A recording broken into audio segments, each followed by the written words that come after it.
Hello and welcome. I'm Kearsley from Goddess Ghee, and today I want to talk to you all about ghee. What is it?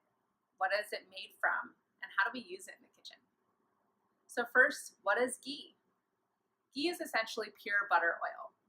And I say pure because butter isn't actually just pure oil or pure fat. It's got about 15 to 20% water, milk sugars, milk proteins, and whey, some of the harder to digest parts of butter. Those are actually the parts that are separated out in ghee through a process of cooking down grass-fed butter until the water simmers out and the milk solids and milk sugars sink to the bottom. Now, a lot of folks think that ghee is clarified butter. And it's similar, but it's different in the way that when those milk solids and milk sugars do sink down to the bottom of the pan, they caramelize. And in that process of caramelization, it imbues a really rich, nutty, creamy, and sweet flavor into ghee that is distinctly different than clarified butter.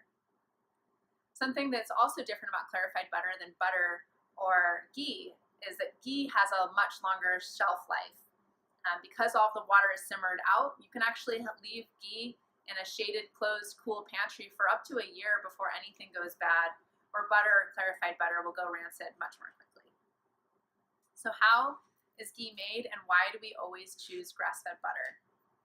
So at Goddess Ghee, it's really important to us that we always make our ghee the traditional Ayurvedic way over an open flame, never in a kettle. We also only use grass-fed butter because that process of cooking grass-fed butter that way helps to use that old ancient method of caramelizing the milk solids, getting the right flavor.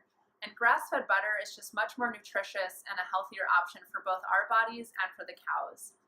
Cows naturally eat grass, and so when they're raised on pasture, they live longer, healthier, happier lives, and they provide us much more nutritious butter to make ghee.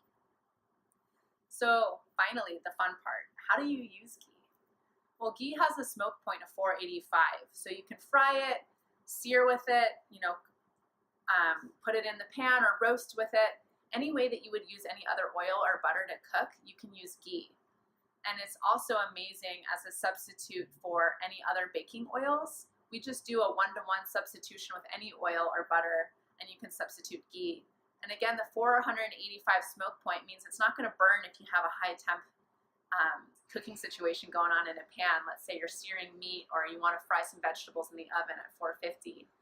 The ghee can still be stable and delicious. One of the last ways that we love to use ghee is to kind of go in the bulletproof tradition and whip it into coffee or tea or hot drinks.